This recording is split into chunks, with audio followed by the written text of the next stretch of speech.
Hey guys, it's Bryn with the Mama on the Rocks, and I'm here for our expert insight interview with Amy Smith. And I am so excited because Amy is not only an extreme parent herself, she's not only a member of our extreme parenting community, but she's a personal friend. And that means so much to me to be able to kind of showcase all the different talents and different interests and passions that my friends have, that it's pretty cool to watch it sort of collectively come together for the good as a community.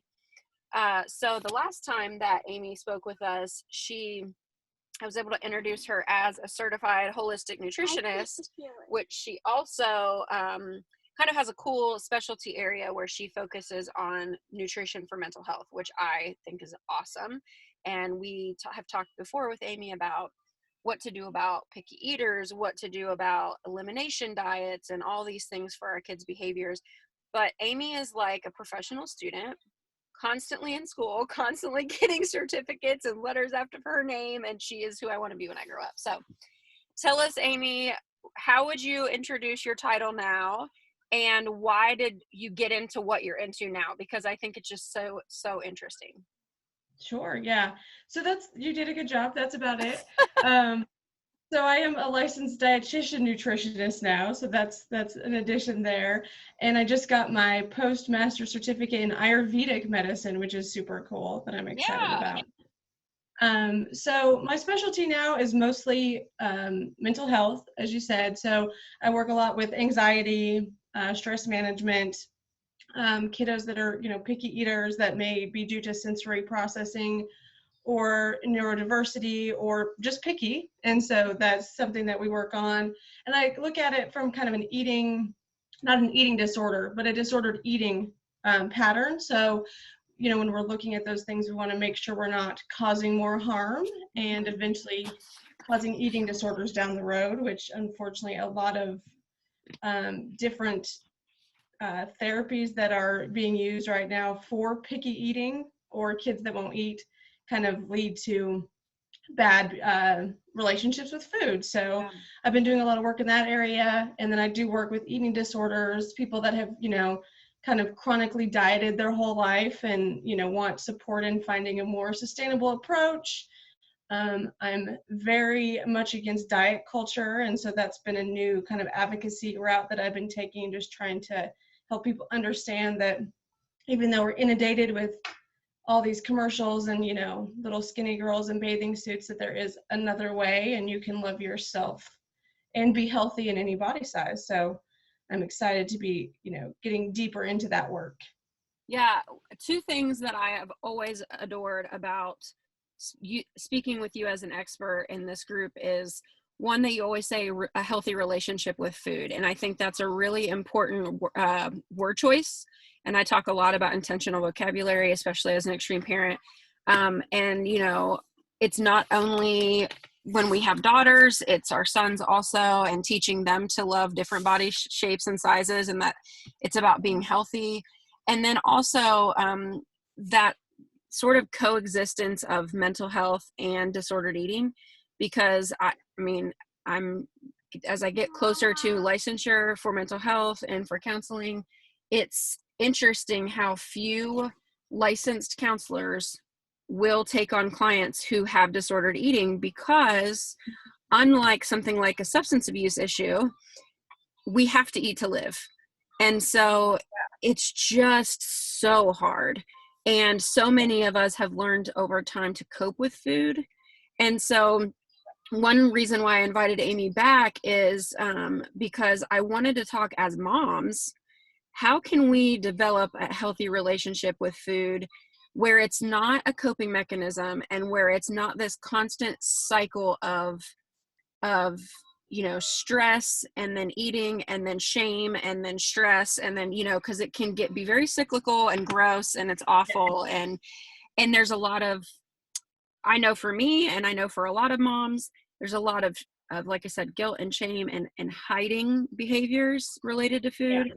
And that can be a really slippery slope, and things that our kids certainly see. And so talk to us about that. What does it look like? Why do you say I hate diet culture, and what can that look like in a healthy way for us as moms? So I saw this very disturbing statistic the other day that our child is 247% more likely to end up with an eating disorder than diabetes as an Oh my adult. gosh. So we're thinking about, we're as good parents, we're all trying so hard. I try not to give my kids sugar, and I do this and I do that because diet culture tells us those things are bad. But in the end, we're causing this poor relationship with food that's leading to Yeah. more eating disorders and diabetes. So we're worried about these things that we've been told are bad. That's just, maybe it's not as bad as we thought, and we need to look at how we're looking at the big picture of Yeah. things. So, when we're talking about, being against diet culture, that in general just means everything. It means, the Weight Watchers commercials. It's the things that make you feel bad when you watch TV. It's the things that you wake up on January 1st and they're like, oh, you need to, lose weight because it's a Yeah. new year. Right now it's the pandemic shame. Like, oh, did you gain weight while you were, in lockdown and you should have been exercising? Like we didn't just live through a pandemic. Like, Right. who cares if you gained a little bit of weight? And so it's the shame. And so when we step away from that diet culture, we really, turn the focus to what is right for us and what makes us feel good. And so, when I tell people that I do intuitive eating or that I'm against diet culture, they think that means you can eat whatever you want. Mm-hmm. And that's not what I'm saying. I'm not saying you should, eat 12 donuts for breakfast every day. But we start to talk about the restriction, binge, shame cycle. So when we deny ourselves things like a donut, then we want the donut even more. The donut begins to have power over us, especially those of us that are OCD or have, Sister, other mental yes. health. Right. So that donut now has control over us. We keep denying it and denying it and denying it, and the power gets stronger. If we just ate the donut and went on with our day, it loses its power. Eventually, it loses that magical, thing that we are, hiding from. We just eat it and we move on with our day. Yeah. And so we don't have to live in that shame. We just go on. So, when we're, telling ourselves, we can't have Oreos. I never have Oreos in the house. I have clients that tell me that all the time. I don't ever keep Oreos. Well, the reason that you crave Oreos so much is because you don't ever let yourself have an Oreo. If you just had the Oreos, they would lose their power. So, and then, part of it too is like learning to listen to your body, when you're hungry and when you're not. And are you eating because you are bored? Are you eating because you're feeling emotional? And so when we are eating out of other things besides hunger, learning some coping mechanisms like, calling a friend instead of eating, or going for a walk, or just even taking 10 minutes to breathe and be with the feeling instead of trying to just eat to cover it up. And so really learning how to deal with our emotions in a different manner than just eating to get rid of them. Definitely. Several years ago when our tiny house was parked in Ohio for a few months, I worked with someone who did therapy for intuitive eating. And it was the first time I'd ever even heard that term. And I thought at first, I will be the first to say, I was like, this is a little woo-woo. What does this mean? But I was open to it because at that time I was my highest weight, which was 365.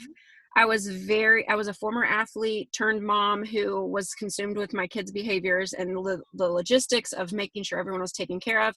And so I didn't realize until I saw her that I was feeding, like literally I did our budget and I would feed my kids and my husband nutritious, healthy, whole foods. And then because we didn't have enough money left, I was eating ramen, and that was fine with me. It did not even occur to me that that was happening. Yeah. And then she said that and I was like, oh my gosh. And so she had me for a week not track my eating, like write down every calorie. No, it wasn't like that. It was like when you're eating something that you feel like is like a splurge or like a guilty pleasure kind of thing, sit for a second and think about, why am I doing this? What does my body feel like when I eat this? And I'm telling you what, and you have done some of those things with me as well. And I think I've said it before, but I have met with Amy about nutrition and what my body needs and what my body's lacking. And that has been tremendously helpful for me. And I was recognizing that because I'm not someone who can identify my emotions, that I was eating to numb, just like someone who is an addict of drugs or alcohol or pornography or sex or any kind of sort of risky behavior. except it's sort of socially acceptable in some ways because, again, we have to eat to live. But I was Yeah. hiding it. So I would eat like a burrito on the way home from work and then hurry up and throw the wrapper away so my husband didn't know I ate it. Not because he would have given a crap. He didn't care, but it was just like I felt ashamed. Right. And so talk to us Absolutely. a little bit about what would intuitive eating look like in a day for us? So intuitive eating is based on 10 principles. There's a book and a workbook. I don't have them nearby, so I can't show you, but it's an entire thing that was developed by two dietitians. And now there's science behind it. Before it was just something they came up with, and now there's all kinds of evidence-based, research that backs up that this helps with eating disorders specifically and just moving from diet culture. Yeah. So the first step of it is really getting rid of the diet mentality, which is the hardest part for people. Yeah. And, so that's the first principle. And when we're working on that work, it takes a long time, especially for people that have dieted their whole lives and whose parents put them on diets, whose moms talked about food as a negative thing consistently their whole lives. Yeah. And so that's the hardest part. So really getting past that. Then we really try to work to make peace with food. And so that would be, if whatever your fear food is or a guilty pleasure, like you said, like learning to build a good relationship with that. So like, if you really want, they have those cupcake places that have the prettiest cupcakes where I'm talking about, like the magical cupcake. And so if that's your thing and you want that so bad, but you've denied it to yourself, taking that cupcake to the park and, sitting by the lake and like really enjoying it and thinking about it and eating each bite with, intention and thought and seeing what it feels like in your body to eat for pleasure. And once you learn to start doing that, you can incorporate it into all of your meals and really start to feel the pleasure of eating again instead of just eating for the purpose of putting food into your body. Yeah. So once you make peace with food, then we, start to work on hunger and fullness cues, starting to pay attention to that. For those of us who have dieted for a long time, we have silenced those cues, right? So we know that we're hungry, but we ignore it, and eventually it goes away. But that doesn't mean you're not really still hungry. You've just silenced that. So learning how to listen to your body again, telling you when you're hungry. You want to eat when you're, hungry, but not too hungry, and you want to eat until you're satisfied, but not overly full. And that really takes a lot of practice, learning to listen to your body. And then it does some work onto movement, making sure you have a healthy relationship for movement. So we're not just exercising to get rid of calories, but actually finding joy in movement. And then it ends with like gentle nutrition therapy, which is last, because, we have to really make the effort to make peace with food before we can worry about the nutrition part of it. Yeah. So that kind of comes last after you have embraced the whole thing. So it's a really great program. Like I said, there's lots of dietitians and nutritionists who will do it with you. There's a certification, so make sure you're not just looking at, like, Gwyneth Paltrow just came out with, intuitive fasting, which is made up and ridiculous. So make sure if you're interested in that, you find someone that's actually certified in it. There's several, books, but the one by, let me grab it real quick. Sure. It's going to be backwards probably, but this is Evelyn Tribole and Elise Reich are the ones who wrote the original actual program. So if you're interested in it, get the book, get the workbook, but it's great stuff, and it really helps to learn to love yourself and make a good relationship with food and being comfortable with it. So this video will air Wednesday, the last Wednesday of the month. I think it's like the 24th at 8 a.m. So when this airs, if you would put the links to those, and then also, and we'll talk about your website at the end, but a link to your website in the comments, because I've said before, and Amy has offered discounts for this group before, and I'm telling you, you guys, even small things like vitamins and minerals that were just off in my body, that can make a huge difference. Like if your iron's off and then you're like, why am I so tired? Why am I sluggish? Why do I feel like, well, I mean, hello, like our body needs to be balanced. And so Amy was really, I will say, I'm a high maintenance client when it comes to any kind of therapy, because know enough to be like dangerous, you know? And so I have a lot of questions, and Amy was super patient with me. And so if this is something that has been a part of your life that you have struggled with before, or struggling with now, I truly cannot recommend her enough. She knows what she's talking about, and she's insanely patient. So in our last 10 minutes, I think I always want to address the part for the moms, and I'm so grateful that you're able to speak to that and with such a gentle and passionate heart, because I think it's hard for us to be truly transparent with our struggles with eating. So those of us who have kids, many of us have kids with sensory processing, like you mentioned. Some that don't have sensory processing have issues, and you've talked about a specific kind of feeding therapy. And I would love for you to talk to us about that, because I know that your son, who is friends with my son, bless you, buddy, is a very, very picky eater.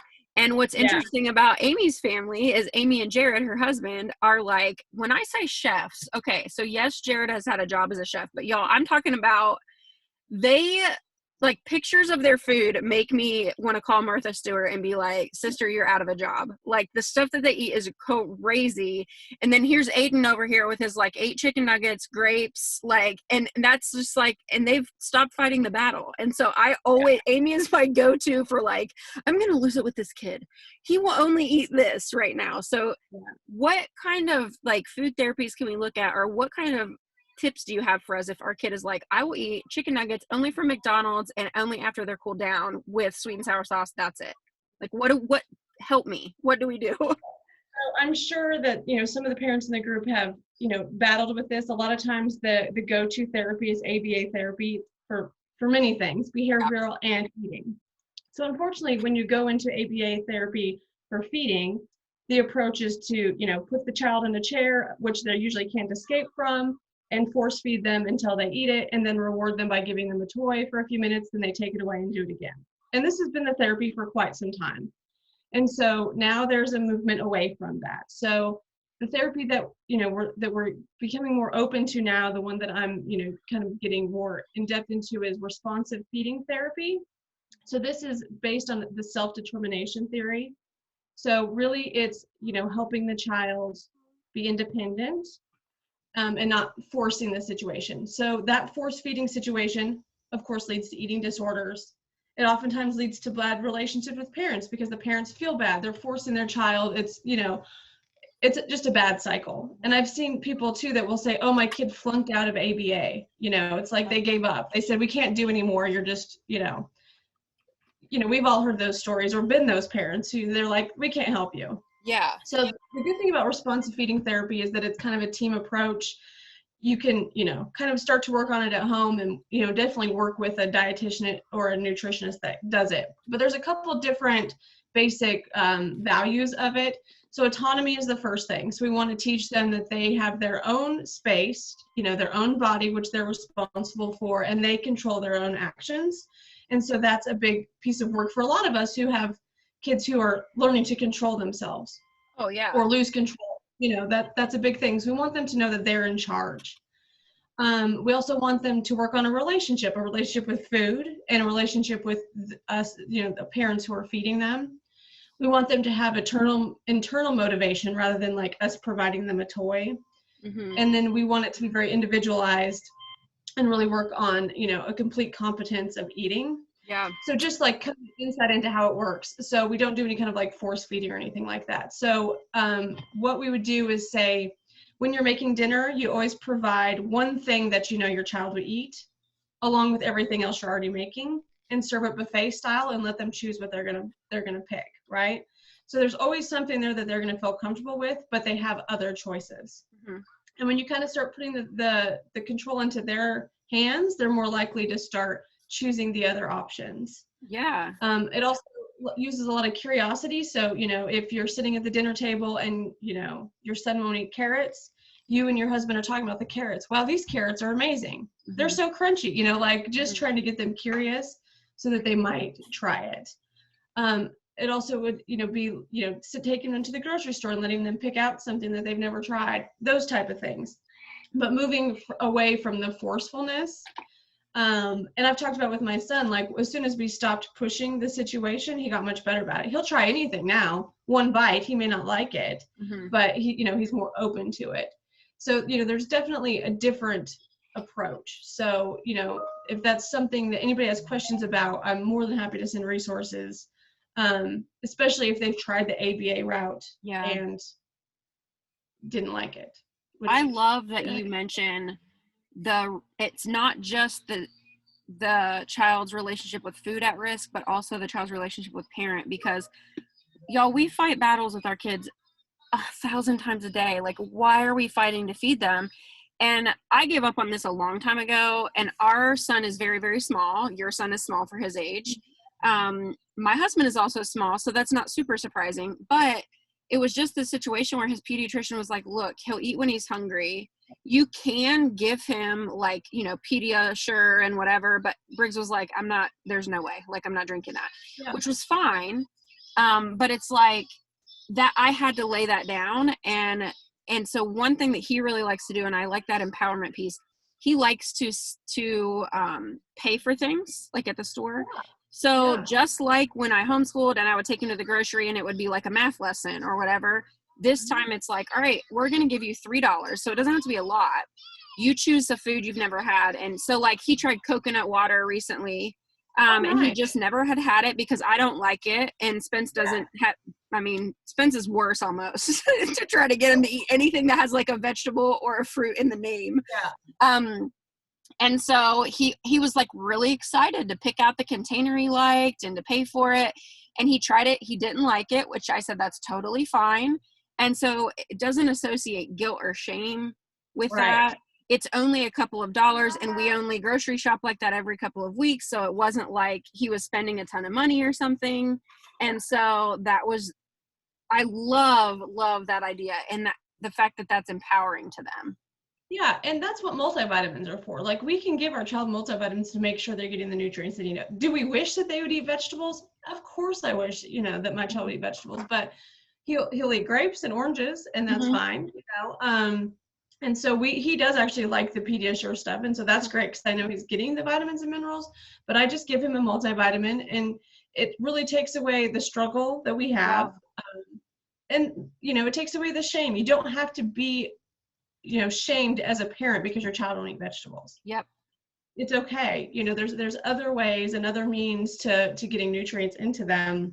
Now, if it's an issue where they're not eating because of the sensory thing like ARFID we've talked about before, which is completely avoiding eating because of textures, then you need to get a professional involved and they can help you, because obviously we need to make sure they're eating enough calories. But if it's just a matter of them being picky, and we always tease my son, like, well, when you go on your first date, are you going to order chicken nugs? Like, he's like, maybe, like, that's just me. But he is getting more adventurous, and he'll eat other things. And we let him do it, and there's other, the ABA therapy also uses things like no thank you bites. Like, once they try one bite, they can say no thank you. Well, that's still not fostering a healthy relationship. Or if we're telling them, just try one bite and then you can eat whatever else you want, we're still pushing that on them. Like, what's a food that you hate, Bryn, that you absolutely despise? Lima beans, and I used to have to eat 3 every time, and my mom would say, just put it in your mashed potatoes, you won't taste it. Excuse me, woman, I can absolutely taste it, and it tastes like butt. And so what if every day of your adult life I told you you had to eat 3 lima beans? I would probably come to your house and beat you up. Right. And that's not healthy for the food relationship or the parent relationship. Like, it's not helping the situation to force them to eat something, I would not want to be friends with you anymore if you made me do that. Right? Like I don't like seafood. If every meal there was seafood on my plate, I would be like, again, like, and then eventually you don't want to go to dinner anymore because they're going to force you to eat what you don't want to eat. And I think I love your idea of buffet style, and especially going into summer. One thing that Spence and I started doing last year, and of course, because of COVID, he was laid off and I work from home. And so we were both home, which is just a weird dynamic anyway. And so I promise you, like, Spence does not cook anything except breakfast. And so, which is fine. He does the dishes. It works. But he or I would just do like what's the fancy word that you and Jared make of the French name, like a big lunch bowl? Yes, charcuterie. nailed it. Yeah.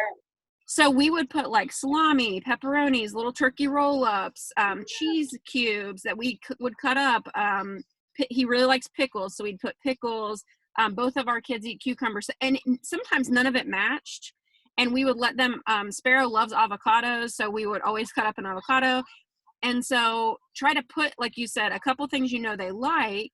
And then little things like Briggs really likes the juice of an orange, but the string, he can't do the texture. So I don't care. I will buy a $3 bag of cuties and let him just suck on those things and then spit them out in the yard. That's fine. It's not worth your energy. It's not. No. And things like that, like, I don't know if you've heard of Buddha bowls, but they're basically bowls of like grains or rice. And those are a great option too for kids because you can give them several options, or tacos. Mm-hmm. Like you lay out all the stuff and you put some, nutrient dense things like sweet potatoes or something in there and hope that they'll try them. And, like I said, make them curious, talk about them. Like, what does it feel like in your mouth? What does it taste like? Is it hard? Is it soft? Mm-hmm. Get them to be curious. Kids like to experiment. Talk to them like trying to experiment. Yeah. And in our home, we do not use good and bad. We do not have good food and bad food. We have functional food and we have fun food. So the functional food feeds our body, the fun food feeds our soul. Mm-hmm. And so, I love that.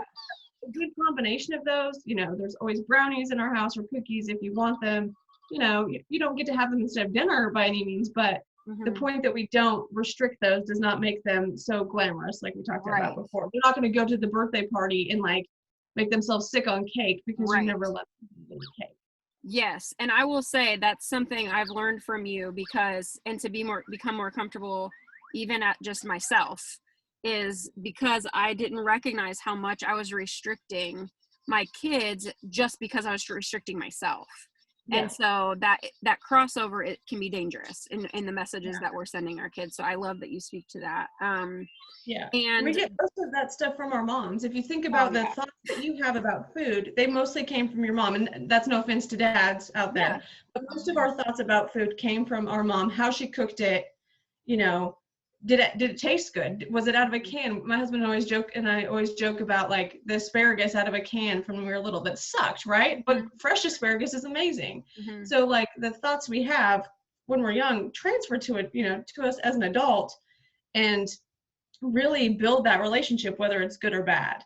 And so if we've always talked about food as being bad, then we're going to think, as we become an adult and we get to start choosing our own things like, oh, I can't have that, it's bad, or I have to feel guilty because my mom taught me that was bad. And I also like the idea, so we have we'll put together a sensory bin in a hot minute for our kid because we've heard that's good. But a lot of times, like for our son, he will play in the dirt outside all day, but he does not like to get food or condiments on his hands or face. Yeah. He flips out. But our daughter really enjoys that. So that's a way we've gotten her to try new foods, is by like, all right, so carrots can be crunchy if they're raw or soft if they're cooked. So we'll do them two ways. You can put them on your plate. You can touch them, eat with your hands, which super freaks out my husband because he can't stand a mess when it comes to food either. But which, if you know him, that's really funny because he's disgusting in most ways. But that's been kind of cool. So I like to hear you talk about that, is like, and then again, going into summer, take your kids, if you have a local farmer's market, let them pick something out that they don't recognize, or, how do you eat this, or ask the farmer or the person selling it, how do you fix this? The Misfit market boxes are really cool because they put stuff in there. Like who just buys rhubarb? Probably you guys, because you know what it is. I don't know, not us. But it's like, then you're thinking, well, how do I fix this? And then I'm trying something new. So it can be kind of this fun experiment together instead of this like, oh, this thing I have to deal with, right? And the farmer's market is cheap. You can give them a couple dollars and they can find a lot of things. Our farmer's market here did a thing last summer on the Tuesday evening market where if you brought your kid, they got $10 and they got to go talk to the farmers and buy different things. And that was fantastic. And there was kids everywhere learning about, they could buy eggs with it and they could buy honey and all of these things. So, that curiosity is really what helps drive kids to want to try things. If we just tell them they have to do it, I mean, it's like telling them they have to do their homework. They don't want to do their homework. Right. Like, just you have to make it fun. And you mentioned something about like touching and playing with the food. Like, we don't think twice when a 1-year-old has spaghetti all over their head. but then, then we come to this point where it's no longer okay to be messy. Well, that's crazy. It's still Mm-hmm. okay to touch your food. And if you want to eat with your hands, then like my child doesn't use a fork. He eats Mm-hmm. everything with his hands because most things he eats are finger foods. Right. But, there's nothing wrong with that, even as an adult, or eating in a different place, like you said, like outside, go Mm-hmm. outside with a picnic blanket or go to the park, or anything that it doesn't always have to be, at the dinner table in a very structured manner. Yeah, and when you're introducing your kids to new foods, doesn't matter if you homeschool or not. Audrey Bartlett, who's a member of this group, does a real she homeschooled this year for the first time, and she has two extreme kiddos. And she did a thing where she taught about different countries, and we did that before when we homeschooled too. And so on the Yeah. Friday, we would always try some sort of food from that culture, which was really cool because it involved shopping and cooking together. And and it made me, who's the type A with very severe OCD, kind of have to loosen up a little bit, which was Yeah. a challenge, but also in the best way. And it incorporates empowerment for our kids. It's trying new things. If there was a place in our area, whether it was a museum or a library or some way we could learn about that culture, we incorporated that, which is really cool. And in a lot of places, they eat with their hands. They sit on the floor when they eat, like they take their shoes off. So it's kind of cool to be able to empower our kids by saying like, hey, the way you eat because it's functional for you is the way this country eats because that's how they eat. Like everyone eats. Yeah.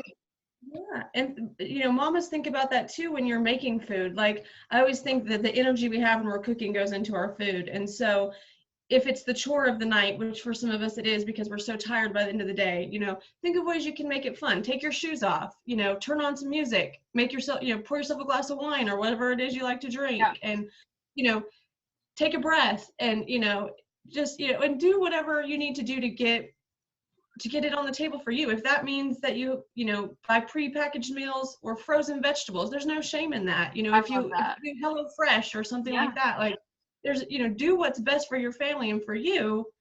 And if you can do it in a joyful way, if you can, make it fun for yourself or, tell everyone you're not allowed to come in the kitchen and, blast your music or a Yeah. podcast or whatever it is you like to do. But that's another thing. I feel like parents think, oh, I feed my kid frozen broccoli instead of fresh. Who cares? Yeah.